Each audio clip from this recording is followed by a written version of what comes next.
Have you ever been surfing the internet, as one does, and seen art and been like, wow, I really need a 20-minute shading tutorial on how to do that?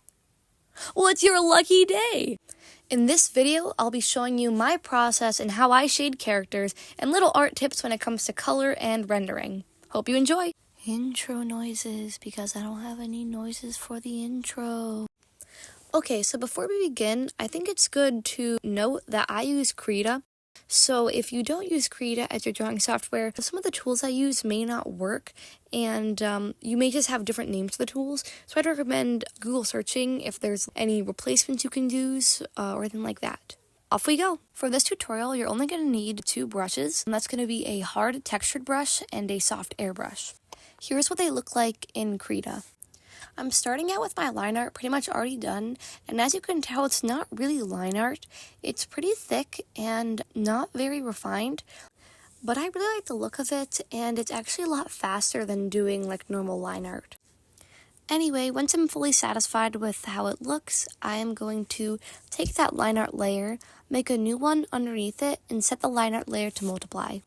This gives a really neat effect when you are finished with your flats. Speaking of flats, that's what this layer is for. Due to the thick line art, it's actually really easy to just go in and paint some of your flats right in. Unfortunately, because the line art is textured, you cannot use the fill bucket. You can kind of already see the line art making some shading already, but it'll be more evident in a minute.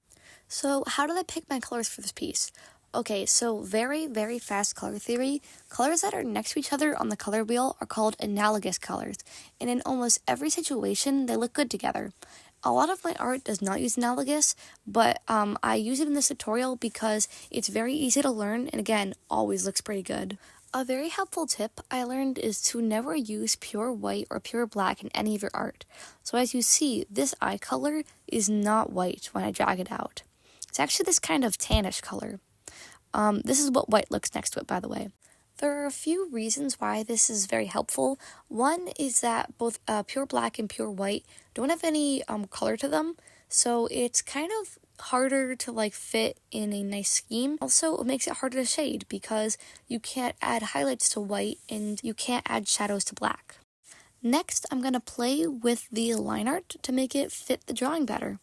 So in this case, I did not like the color blue and the tone I had, so using Control U, I can open up this grid. That's very helpful. I also use this on flats if they're not working too well. You can change the hue, saturation, and lightness here. So here, I'm just changing it up to a more purplyish color and a bit more dark to better fit the drawing. Now I'm going in and cleaning up the line art a little bit in the parts that don't look too great. So less than 5x speed, and you can really go crazy here. Fix whatever you want, because we're about to get into shading. And after we're done shading, we're going to be merging our layers, so it's kind of good to have them separated right now. Okay, time for what you've really been waiting for. The first round of shading. Yes, there are several rounds. So I'm going to make a new layer above my flats but underneath my line art. And no, I don't name them because I'm disorganized. Wahoo! The worst thing to do in shading is shading with gray tones. I cannot tell you how many times I've seen a beautiful drawing with the murkiest shading. Anyway, getting back on track here, what I do is I select the color of my flat and I choose a color that's cooler, more saturated, and darker. And that's going to be my first shading color. You can just see how much it pops and how much warmth there is compared to like a gray. Bear in mind, this is only the first shading layer for the base I selected. You're going to have to choose new colors for each and every base color. That's why I kept mine fairly simple. Oh, you can hear my dogs in the background too. Something very important to bear in mind is where your light source is coming from. Now you may have multiple, but all that really matters is you know where it's coming from. In this case, I just use a simple like top right light source. A handy trick I use is to imagine your character in 3D space and look at your character from the light's perspective. What sides you see are going to be in light and what sides you don't see are going to be in shadow. The color of your light also matters, but usually it's just kind of warm. Abracadabra, the power of editing finishes my first layer of shading. Well, except for the eyes and hair. Anyway, for the eyes, I typically always go for blue shading, regardless of the color scheme, which is what I'm doing here. Ooh, eye shading, ooh.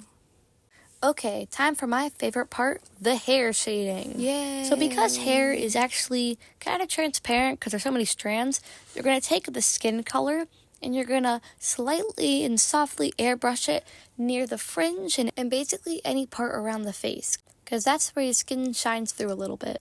Ooh, skin shining through the hair shading. Ooh. Next, you're going to take the main color of your hair, choose one that's slightly darker, more saturated and cooler, and you're going to softly airbrush the bottom and top of the hair. This is just like kind of a more natural gradient that most hairs have. There are some exceptions to the rule, but typically this one applies. So here you can see me going in and just airbrushing the bottom of the hair and the top of the hair. I've also seen people use gradients for these, but I just prefer airbrushing it in on my own. Once I'm satisfied with the look of the gradients, I am going to go back to my hard textured brush and choose an even, darker, cooler, and more saturated shadow, more in the blues, to get into the darkest parts of the hair and add some nice like blue undertones to it. Here you can see me just doing a bit of cleanup. Sometimes the shadows can overtake the original color of the hair, so I have to go back and add a bit more of that back in. There's a handy trick that I use for the hair highlights, and that's selecting the actual skin color, and sometimes a bit later than the skin color, and then dabbing that around where the lightest points of the hair are. For the highlights, we need to keep in mind both the direction of the light and also just the way that hair works, because highlights are very rarely the brightest on the bottom. If the darkest parts of the hair are still looking not very interesting, I would recommend just making it even more blue. Just blue it up. I think I really blew it this time. Come on, guys, it wasn't that bad.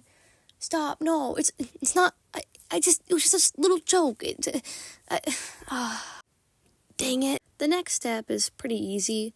You basically, you select your shadow color, and then you're going to choose a color that's even cooler, even darker, and even more saturated to be a second layer of shadows on the even darker parts. So this shadow is going to be smaller than the first round, and it's going to be likely farther away from your light source. And through the magical power of editing, alakazam, wapow. Man, I love the power of editing. So because it's on another layer, we can see just how different it looks without the shading. Wow, look at that.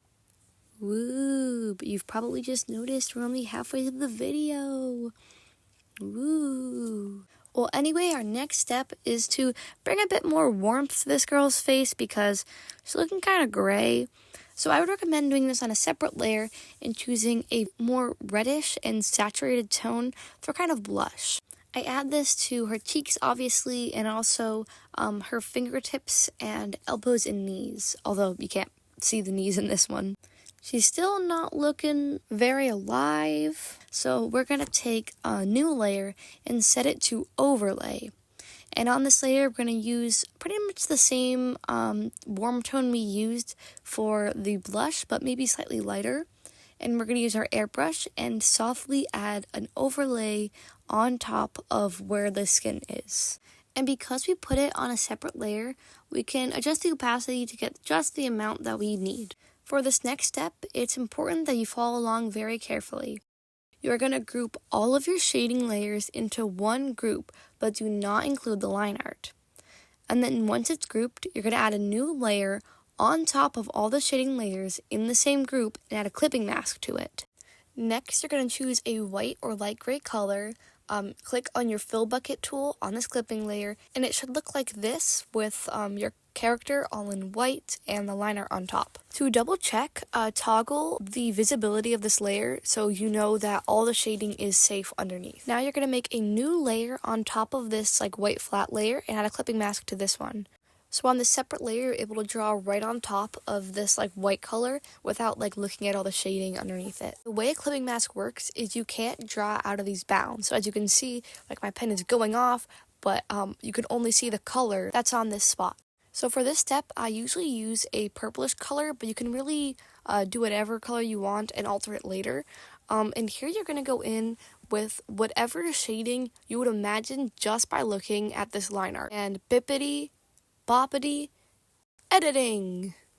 Another thing I see happening way too often is extremely soft shading, and it really doesn't give any surfaces any real depth. And it also makes your lines seem pretty unconfident.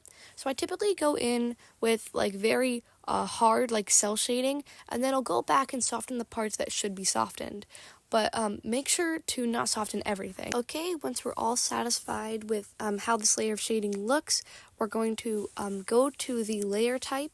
We're going to set it to multiply. And now we delete that white layer, and wow, look at how much that multiply layer did. Very nice.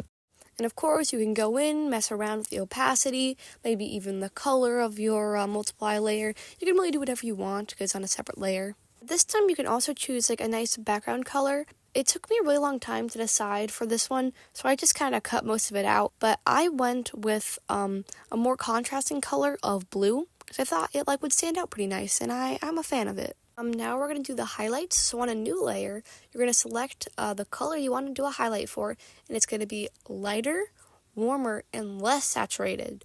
So it's the opposite of what you do for the shadows. And you just put it in any place you think the light would be brightest on that surface. I ran out of my editing powers, so you're just going to have to watch this in 5x speed. Wow, look at me go, very fast. This next step is also pretty important to watch carefully, so I'm going to close up that group, and I'm going to merge it from the top down with that line art layer using Control E. This puts your whole character on just one layer, and you can see I can toggle it in and out. It's just the whole character. So this is what I classify as rendering the drawing. Now that's all in one layer, I can just zoom right in and edit whatever I want. It's typically a lot of cleanup, making lines a bit sharper, erasing some of those guidelines I had, and just actually doing whatever you want to make it very polished, very nice looking, and a bit less sketchy. This can take varying amounts of time. I can spend an hour rendering, I can spend a minute rendering. It's really up to you. In this case, I didn't actually go that crazy. I think this rendering took about 10 minutes just to clean everything up and do what I wanted to do. Considering this is a pretty simple shading tutorial, a lot of my drawings can be quite a bit more complex with a few more layers. But our next step is to trim to our character size, which is a trick I've been using more recently. You go to this flat layer with all of your character, and you're going to go and select trim to current layer. And that's going to look like this. This is completely optional, obviously, but I'm a big fan of it. As someone who's allergic to making backgrounds, sometimes I'll just use like a gradient like this with like a darker color somewhere and just add something to the background to make it a slightly more interesting without actually having to draw any backgrounds. See? Gorgeous, isn't it? Sometimes I'll stop here, but here's a little tutorial on how I do eyes. So if I want them to really be like a focal point or like an important part of the drawing, I'll choose a color that's pretty standout from the rest of the character. So here I chose blue, and I go in at the top of the eye with the darkest blue. I'm going to put it here in the side that has less light. And I'm just going to start painting it in a little bit, trying to keep the eyes mostly symmetrical. And then closer to the right and bottom, I'll add a lighter, maybe more greenish blue. That's going to get closer to my highlight. And then after that greenish blue, I'm going to add an even lighter, even more greenish blue for a very light accent in there. And I'll likely put this very light color both at the lightest points of the iris and also as a little highlight that goes outside of the eye. Here you can see me just messing around with it, trying to make them a bit more like similar looking and making it a bit nicer, a bit more refined. I can really do this until I'm satisfied. And then I like the look of these eyes right now, so that is your little eye tutorial. This next trick works best on warmer looking characters, which is what we have here. And you're going to take a blue, and you're going to use a pretty soft airbrush or hard textured brush and dab it in the darkest and most shadowy areas of the drawing to add this kind of like bounce or like blue light that comes from the other side. There's not a lot of like actual science backing up the way this looks, but I love the effect it gives drawing. And although it's not very noticeable as you're doing it, when you toggle the layers, it's clear just like how much nicer it looks and how much like brings the character all together. She doesn't have a name, so go comment down below with a good name for her. Well, it seems like you've made it to the end of the video. I'm very proud of you. Look at you go. I actually saved my best advice for the end of the video, and that's this. Watching one shading tutorial will not get you the style that you want. It will help you replicate someone else's style. In fact, most of the tricks I used were borrowed from a bunch of other tutorials and mixed together into what I call my style. And who knows, this could all change one day. So, my advice is to watch as many of these as you want to pick up any tricks you like. Did you like one thing I did? Great, then use that one thing. This is not this is how you have to do it. This is how I do it. And if you like it, that's great. Now, this is usually the place where YouTubers say to subscribe to my channel and smash that like button and hit the bell. But I trust you. I trust you. So instead, I am going to give a shout out to a creator that inspired me on this. For this specific shading tutorial, I was inspired by Blue Biscuits. Her art's amazing. Go check out her channel. I'll have it linked in the description. And I hope you have a wonderful day. Okay, before we get... Whoa.